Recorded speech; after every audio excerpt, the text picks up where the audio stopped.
Hello students, कैसे हैं आप सब।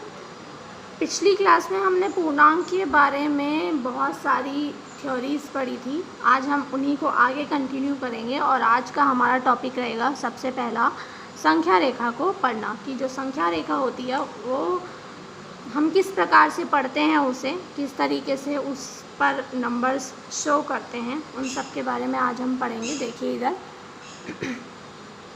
जब आप एक धनात्मक पूर्णांक को जोड़ते हैं तो दाईं ओर चलना होता है। देखिए नंबर लाइन जब होती है, हमारी नंबर लाइन जो होती है उसमें आप सबको पता है डायरेक्शन, अगर इस तरफ चले तो हमारी राइट डायरेक्शन यानी दाएं तरफ होगा, और इस तरह से चले अगर हम तो वो लेफ़्ट साइड हो जाएगा। अगर हम कोई धनात्मक पूर्णांक जोड़ रहे हैं नंबर लाइन में, ठीक है, किसी भी एक पूर्णांक है उसमें हम धनात्मक पूर्णांक जोड़ते हैं तो ये फिक्स है कि हमें हमेशा नंबर लाइन के राइट साइड में यानी कि दाईं तरफ चलना होगा। ठीक है, जब आप एक ऋणात्मक पूर्णांक, देखिए धनात्मक पूर्णांक जोड़ रहे हैं अगर आप, तो आपको दाईं तरफ चलना है। जब आप ऋणात्मक पूर्णांक जोड़ेंगे तो आपको बाईं ओर चलना पड़ेगा। बिल्कुल इसका जस्ट रेसिप्रोकल उल्टा कर देना है आपको। अगर धनात्मक है तो दाईं ओर, ऋणात्मक है तो बाईं ओर। पर ये ध्यान रखिएगा, ये आपको क्या करना है, जोड़ने के लिए, एडिशन के लिए करना है। ठीक है, सब्ट्रैक्शन के लिए देखिए क्या करना है, अगर धनात्मक पूर्णांक है और आप घटा रहे हो तो आपको बाईं तरफ चलना है, और ऋणात्मक पूर्णांक है उसको घटा रहे हो तो दाईं ओर चलना है। तो ये चारों चीज़ आपको क्लियर होनी चाहिए। ये चारों चीज़ आप, ये चारों पॉइंट जो है आप अपनी CW नोटबुक के अंदर नोट करेंगे और इसके जो एग्जाम्पल्स हैं वो भी करने की आप कोशिश करेंगे। ठीक है, तो ये चारों पॉइंट्स आपको क्लियर हो जाने चाहिए। नेक्स्ट हमारा टॉपिक है वो है योज्य प्रतिलोम। ये बहुत छोटा सा टॉपिक है और बहुत ही इजी है, बस हमें इस पे एक ही बार ढंग से ध्यान दे लेना है।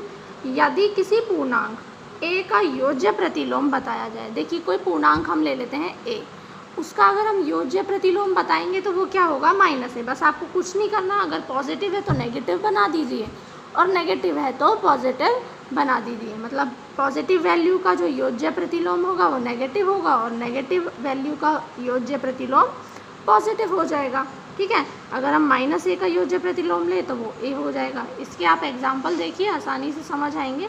अगर कोई पूर्णांक 20 है, ठीक है, तो उसका योज्य प्रतिलोम -20 होगा। यदि कोई पूर्णांक -86 या -86 है तो उसका योज्य प्रतिलोम 86 होगा। मतलब कि विपरीत आपको कर देना है, चिन्ह जो है वो उल्टे कर देने हैं। देखिए नंबर लाइन और योज्य प्रतिलोम, इनसे हमें कुछ निष्कर्ष मिले हैं। उन निष्कर्ष के बारे में हम एक बार जान लेते हैं। निष्कर्ष क्या है उनके, जब हमें दो धनात्मक पूर्णांक जोड़ने होते हैं तो हमें एक धनात्मक पूर्णांक ही रिजल्ट में प्राप्त होता है। देखिए ये हमेशा के लिए एक रूल है। ये रूल्स जो हैं, निष्कर्ष जो हैं, ये भी आपको CW नोटबुक के अंदर जो है नोट करने हैं। क्या रूल्स हैं ये, कि अगर कोई भी दो धनात्मक पूर्णांक संख्याएं हैं और अगर आप उन्हें ऐड कर रहे हैं तो जो आपका रिज़ल्ट आएगा वो हमेशा कैसा आएगा, धनात्मक पूर्णांक ही आएगा। कभी ऐसा नहीं होगा कि वो ऋणात्मक आए। हमेशा अगर दोनों संख्या जो है प्लस की हैं तो ऐड करने के बाद भी प्लस की ही संख्या हमेशा आएगी। देखिए एग्जाम्पल्स, अगर आप दो संख्या प्लस कर रहे हैं तो वो प्लस की संख्या आएगी, चाहे कितनी भी बड़ी संख्या हो या कितनी भी छोटी संख्या हो। तो ये रूल आपको बहुत अच्छे से क्लियर करके याद रखना है। नेक्स्ट हम पढ़ेंगे इसी में आगे रूल्स। देखिए नेक्स्ट हमें क्या देखना है, कि जब हम दो ऋणात्मक पूर्णांकों को जोड़ते हैं तो सदैव ऋणात्मक पूर्णांक ही प्राप्त होता है। जैसे अभी हमने पढ़ा था एक रूल, कि अगर हम दो धनात्मक पूर्णांक जोड़ रहे हैं तो एक धनात्मक पूर्णांक ही रिजल्ट आपको प्राप्त होगा।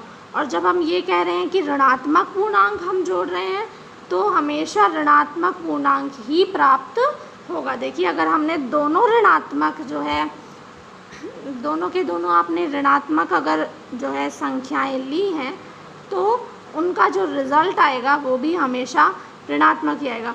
देखिए जो है इनका सम तो हो जाएगा, जुड़ तो ही जाएंगे, पर चिन्ह हमेशा इनमें माइनस का ही रहेगा। इसी प्रकार से दो ये -63 और -75 अगर हम जोड़ेंगे तो जुड़ तो ये जाएंगे, परंतु इनका जो चिन्ह है वो हमेशा माइनस का ही रहेगा। तो इसलिए ऋणात्मक अगर पूर्णांक आप 2 जोड़ रहे हैं तो उनका जो आंसर आएगा वो भी एक ऋणात्मक पूर्णांक ही आएगा। देखिए नेक्स्ट इसमें रिजल्ट है वो देख लेते हैं कि अभी तक हमने पढ़ा कि दोनों ऋणात्मक हो या दोनों धनात्मक हो, ठीक है। अब हम क्या देख रहे हैं, अगर एक धनात्मक पूर्णांक हो और एक ऋणात्मक पूर्णांक हो और अब हम इन दोनों को जोड़ रहे हों तो क्या होगा, तो परिणाम धनात्मक भी हो सकता है और ऋणात्मक भी हो सकता है, डिपेंड करेगा कंडीशंस पर। देखिए क्या कंडीशंस रहेंगी वो, हम यहाँ पे 2 एग्जांपल लेके देखते हैं। पहले देखिए एक धनात्मक पूर्णांक है और एक ऋणात्मक पूर्णांक है। ये ऋणात्मक पूर्णांक है माइनस का 10 और प्लस का 3 क्या है, हमेशा एक धनात्मक है। इनका जो रिज़ल्ट आया है वो है -7, यानी कि यहाँ पे जो रिज़ल्ट आया है वो कैसा आया है, ऋणात्मक आया है, ठीक है। और माइनस का अगर हम 3 कर दें और प्लस का 10 कर दें तो यहाँ पे जो रिज़ल्ट आया है वो कैसा है, धनात्मक रिज़ल्ट है। तो ऐसा क्यों हो रहा है, देखिए ऐसा इसलिए होता है, इसका मैं आपको थोड़ा सा ब्रीफली समझा देती हूँ। अगर आपके पास एक धनात्मक पूर्णांक है और एक ऋणात्मक पूर्णांक है तो हमेशा जो आपको करना है, आपसे जोड़ने की कहे या आपसे घटाने की कहे, अगर दोनों के चिन्ह अलग अलग है तो आप हमेशा जो है ना सब्ट्रैक्ट करेंगे, उन्हें घटाएंगे। हमेशा आपको क्या करना है, वहाँ पे घटाना है, ठीक है। पर अब चिन्ह किसका लगेगा, देखिए दोनों में से जो संख्या बड़ी होगी हमेशा उसी का चिन्ह आपको लगाना है। देखिए अगर हमारे पास ऋणात्मक जो चिन्ह है उसकी संख्या बड़ी है तो आप पहले घटा लीजिए आराम से, 10 में से 3 गए तो 7 बचे, ठीक है। लेकिन क्योंकि संख्या बड़ी किसकी है, माइनस की संख्या बड़ी है, तो इसलिए यहाँ पे जो चिन्ह है वो माइनस का आएगा। इसी प्रकार इसमें देखिए यहाँ पे प्लस का 10 है और माइनस का 3 है, ठीक है। एक प्लस है एक माइनस है तो सबसे पहले आप घटा लीजिए, 10 में से 3 आपने घटा दिए, 7 आ गए।